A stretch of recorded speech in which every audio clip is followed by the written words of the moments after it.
Hello students, how are you all? I am Upasna and I welcome you all to our YouTube channel NEET Foundation for class 9th and 10th. As you all know कि हम 2 या 3 classes के बाद आपसे subscription के charges बिल्कुल नहीं मांगते. So free of cost quality lectures के लिए do subscribe our channel, do like my videos and do get connected with our telegram channel also because every Sunday उसके ऊपर क्वेश्चन पेपर अपलोड होता है फॉर योर सेल्फ असेसमेंट, ताकि आपको पता चल सके किस तरह के क्वेश्चंस जो है वो आ सकते हैं आपके पेपर में. ठीक है, तो चलिए आइए इसी अच्छी सी बातों के साथ आज का हम अपना टॉपिक शुरू करते हैं. तो आज का मैम टॉपिक क्या है, कुछ तो आपको मेरे पीछे ही दिख रहा होगा, कुछ आप मैं बताती हूँ. हमें पता है हम मेटल्स एंड नॉन मेटल्स कर रहे हैं, तो मेटल्स एंड नॉन मेटल्स में ही आज हम मेटल्स की रिएक्टिविटी सीरीज देखने वाले हैं. अभी तक मैं जब भी रिएक्शंस करवा रही थी मैं क्या कह रही थी, sodium potassium are very reactive metals, they react vigorously with oxygen, as a result आग लग जाती है बॉस. वहां पर कहा था मैंने ये मेटल जो है वो उतनी ज्यादा रिएक्टिव नहीं है, ये बात भी सुनी थी मेरे मुंह से. सिमिलरली जब हमने डिस्प्लेसमेंट रिएक्शन करा था तब भी मैंने आप लोगों को क्या कहा था कि जो डिस्प्लेसमेंट रिएक्शन में ज्यादा रिएक्टिव मेटल होगा वो कम रिएक्टिव जो है वो दूसरे एलिमेंट को रिप्लेस कर देगा. मोर रिएक्टिव एलिमेंट जो है वो कम रिएक्टिव एलिमेंट को रिप्लेस करेगा. तो वो मोर रिएक्टिव और लेस रिएक्टिव आखिरकार हमें पता कहां से चल रहा था, आखिरकार वो कॉन्सेप्ट आ कहां से रहा था. कोई जादू हो रहा था कि मुझे पता चल रहा था कि भैया पोटेशियम बहुत ज्यादा रिएक्टिव है या फिर जो सोडियम है वो बहुत ही ज्यादा जो है वो रिएक्टिव है. कहां से हो रहा था वो जादू, हमें तो कहीं भी नहीं ये बात पता चल रही थी. ओके ठीक है, तो वो जादू कहां से हो रहा था, वो जादू था रिएक्टिविटी सीरीज का. What was that magic? That magic was of the reactivity series. Now what is this reactivity series? Scientist के दिमाग में आया, बहुत सारे एक्सपेरिमेंट्स जब हुए कि भाई ये मेटल बहुत ज्यादा रिएक्ट कर रहा है बट ये मेटल इतना ज्यादा रिएक्ट नहीं कर रहा, ये मेटल ठीक ठीक सा रिएक्ट कर रहा है. तो उन्होंने क्या किया, एक ऐसी सीरीज बनाई जिसमें जो मेटल सबसे ज्यादा रिएक्ट कर रहा था उसको ऊपर, फिर उससे कम वाले को उससे नीचे, फिर उसके कम वाले को उससे नीचे, ऐसे ऐसे करके उन्होंने पूरी एक रिएक्टिविटी सीरीज बनाई जिसमें उन्होंने मेटल्स को उनकी रिएक्टिविटी के बेसिस के ऊपर डिसेंडिंग ऑर्डर में रखा. मतलब कि जो सबसे ज्यादा रिएक्टिव मेटल थी उसको सबसे ऊपर और जो लीस्ट रिएक्टिव मेटल थी उसको सबसे नीचे उन्होंने अरेंज कर दिया.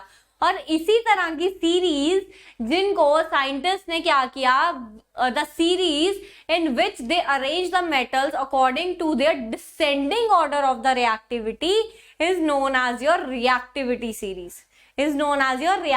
सीरीज. और अगर आपको कहीं वर्ड सुनने को मिल जाए एक्टिविटी, क्या वर्ड सुनने को मिल जाए, एक्टिविटी सीरीज, तो बच्चों रिएक्टिविटी सीरीज को ही हम एक्टिविटी सीरीज भी बोलते हैं. क्या बोलते हैं? रिएक्टिविटी सीरीज को ही हम एक्टिविटी सीरीज भी बोलते हैं. सो दिस इज वेरी इंपॉर्टेंट आपके मेटल्स और नॉन मेटल्स वाले चैप्टर में. This is very important. अगर आपको यही नहीं पता होगा कि कौन सी मेटल कितनी ज्यादा रिएक्टिव है तो आप आधे से ज्यादा सवालों के जवाब नहीं दे पाएंगे. आप डिस्प्लेसमेंट रिएक्शंस में कंफ्यूज हो जाएंगे. आप कम रिएक्टिव वाली मेटल को जो है वो ज्यादा रिएक्टिव वाली मेटल की जगह पर अगर लेकर जाओगे तो वो कम रिएक्टिव वाली मेटल जो है वो ज्यादा रिएक्टिव वाली मेटल को उसकी जगह से डिस्प्लेस नहीं कर सकती, तो आप उल्टा रिएक्शन भी दिखाकर आ जाएंगे. ठीक है, तो आइए इस रिएक्टिविटी सीरीज को पढ़ते हैं और बहुत बढ़िया और इजी तरीका मैं आज आपको बताऊंगी कि ये रिएक्टिविटी सीरीज आपने याद कैसे रखनी है. तो आइए देखते हैं. सो देखिए, जो मैं बार बार कह रही थी कि sodium and potassium are really reactive metals, तो ये देखिए राजा रानी बनकर सबसे ऊपर बैठे हुए हैं. This is your reactivity series and you can now see from this reactivity series कि जो तुम्हारा सोडियम और पोटेशियम है it is really reactive. कितना ज्यादा रिएक्टिव है सोडियम और पोटेशियम. ठीक है, यहां से हम ये बात देख सकते हैं. so highly reactive metal is your potassium then sodium. Calcium, magnesium, aluminium, zinc, iron, tin, lead, hydrogen, copper, mercury, silver and gold. Oh my god, ma'am, from where does this hydrogen come? This is a non-metal. From where does this hydrogen come? This is a non-metal. Hydrogen is a non-metal. तो ma'am metals की series में ये hydrogen नामक जो non-metal है ये क्या कर रहा है? ये क्या कर रहा है? ये सिर्फ कंपैरिजन के लिए उन्होंने मेटल्स की सीरीज में इस हाइड्रोजन को रखा है। मतलब कि जो मेटल्स इस हाइड्रोजन से ऊपर हैं वो ज्यादा रिएक्टिव हैं हाइड्रोजन के कंपैरिजन में, जो मेटल्स हाइड्रोजन के ऊपर हैं वो हाइड्रोजन से ज्यादा रिएक्टिव हैं, और जो मेटल्स हाइड्रोजन से नीचे रखी हुई हैं, copper, mercury, silver, gold, these four metals are less reactive than hydrogen and these are the least reactive basically metals. These are the least reactive metals. तो हाइड्रोजन रिएक्टिविटी सीरीज में रखने का purpose समझ आया कि बेसिकली उन्होंने comparison के लिए नॉन मेटल यहाँ रखा है कि जो हाइड्रोजन से ऊपर मेटल्स हैं वो सारी की सारी हाइड्रोजन से ज्यादा रिएक्टिव हैं, और जो नीचे जो मेटल्स हैं वो हाइड्रोजन से कम रिएक्टिव है, and these are the most reactive metals and these are the least reactive metals. So you have to learn the series accordingly कि पोटेशियम, सोडियम, कैल्शियम, मैग्नीशियम इसी तरह जैसे एटॉमिक नंबर की series याद करते हैं आपको ये सीरीज भी ऐसे ही याद करनी है। तो अब याद कैसे करनी है आइए वो तरीका बताती हूँ। पोटेशियम के, so potassium please, sodium stop, calcium calling, magnesium के लिए मी आ, एल्यूमिनियम के लिए आ, जिंक के लिए जीब्रा, जिंक के लिए जीब्रा, आयरन के लिए इंस्टेड, टिन के लिए ट्राई, टिन के लिए ट्राई, लेड के लिए लर्निंग, हाइड्रोजन के लिए how, copper saves, save, silver के लिए सेव्स, गोल्ड के लिए AU। सो मैंने यहाँ पे क्या किया सिंबल लिख दिए।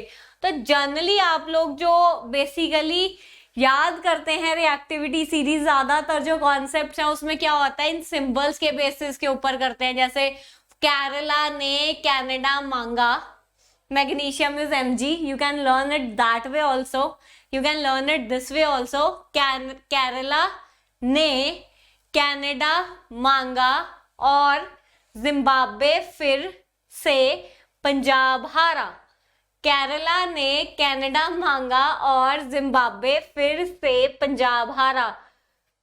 Copper, mercury, silver, gold as it is, copper, mercury, silver, gold. ठीक है, तो आप इस तरह से, आई नो थोड़ा सा अजीब सा तरीका है ना, पर आप इस तरह से भी याद कर सकते हैं अगर सिंबल्स की फॉर्म में याद करना चाहते हैं। तो केरला ने कनाडा मांगा और जिम्बाब्वे फिर से पंजाब हारा। उसके बाद ये चारों as it is, copper, mercury, silver, gold. But अगर आप why is this hanging up today?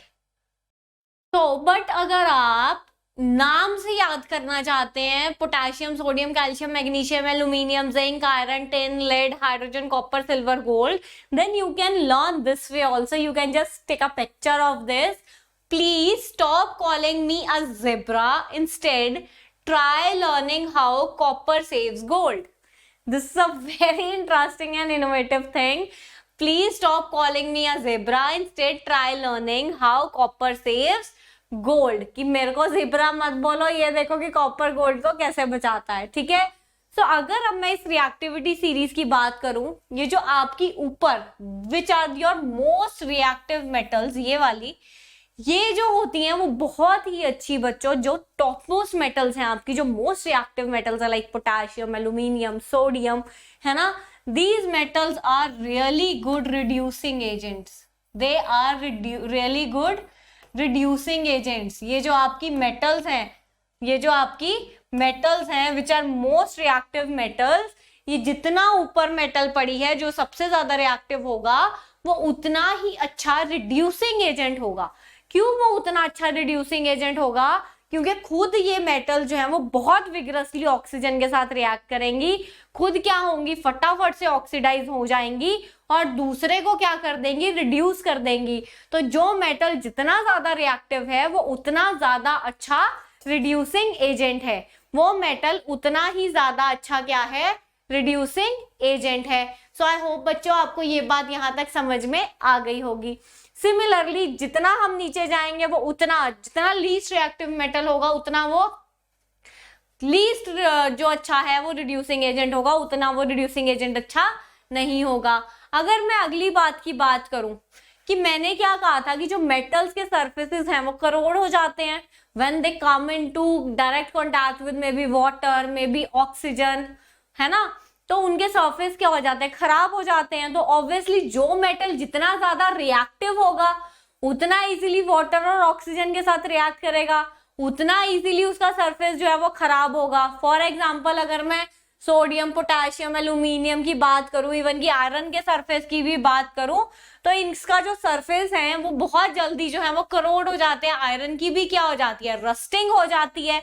इसके बारे में करोजन ऑफ मेटल का टॉपिक हम अलग से पढ़ने वाले हैं, सो डोंट यू वरी। अभी मैं सिर्फ ये बताना चाहती हूँ कि जितना ये मेटल ऊपर पड़े होंगे उतना ज्यादा रिएक्टिव होंगे, उतना इजीली वो वाटर और एयर या मे बी एसिड के कांटेक्ट में आके उनका सरफेस जो है वो खराब हो जाएगा।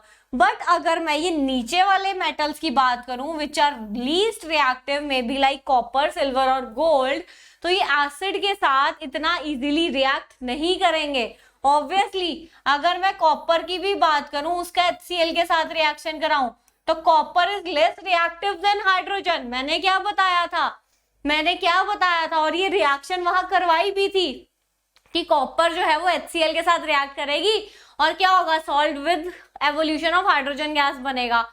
But in actual copper HCl के साथ रिएक्ट करेगा ही नहीं, क्योंकि copper is less reactive than hydrogen. Copper is less reactive than hydrogen, so it will not displace hydrogen from its position. From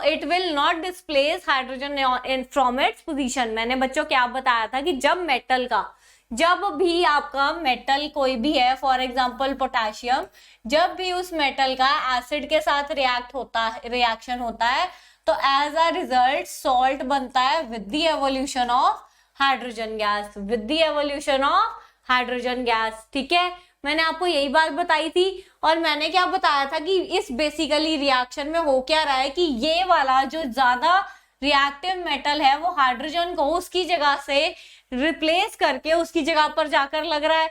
So we can say that the reaction of metals with acids is a type of displacement reaction, और displacement reaction तभी होगा जब ये वाली metal जो है वो hydrogen से ज्यादा रिएक्टिव होगी और उसको उसकी जगह से हटा पाएगी। पर copper being less reactive than hydrogen, so this reaction is not at all possible. Copper HCl के साथ रिएक्ट नहीं करेगा। सिमिलरली अगर मैं आपके गोल्ड की बात करूं, Au, गोल्ड जो है it is the least reactive metal. पानी का या एसिड नॉर्मल का या हवा का गोल्ड के सरफेस के ऊपर कोई भी असर बहुत इजीली नहीं होता, because gold is the least reactive metal. Gold का अगर सरफेस खराब करना है, चाहते हो करना, तो we can use aqua regia for it. We can use only aqua regia for it. What is aqua regia? Aqua regia क्या है? बहुत ही strong concentrated nitric acid, that is HNO3 plus concentrated sulfuric acid H2SO4, इनका mixture. तो basically अगर gold का surface खराब करना है तो इतना स्ट्रॉन्ग जो मिक्सचर है एसिड्स का, concentrated sulphuric acid and concentrated nitric acid, इनका मिक्सचर यूज करना पड़ेगा, तब गोल्ड का सरफेस जाके खराब होगा। अदरवाइज कोई छोटा मोटा सा एसिड या पानी या हवा गोल्ड के सरफेस का कुछ नहीं कर सकती, because it is the least reactive metal. Similarly silver का सरफेस भी बहुत इजीली इस तरह से करोड नहीं होता। So this is all about the reactivity series of metals. So we will now connect in the next lecture with a new topic and थोड़ी सी reactivity series के और examples और देखेंगे, displacement reactions देखेंगे, कुछ question type करेंगे कि हाँ ये मेटल इसको रिप्लेस कर पा रही है, नहीं रिप्लेस कर पा रही। तो तब तक आप ये रिएक्टिविटी सीरीज याद कर लीजिए, ताकि वो जब क्वेश्चंस हम ट्राई करें तो आपको इस कोई भी प्रॉब्लम ना हो। So this is all about today's lecture बच्चों। तो see you in the next class. I hope for your good health and अच्छे से दिमाग लगाकर पढ़ते जाइए। वीडियोस अच्छी लग रही हैं तो लाइक करते जाइए।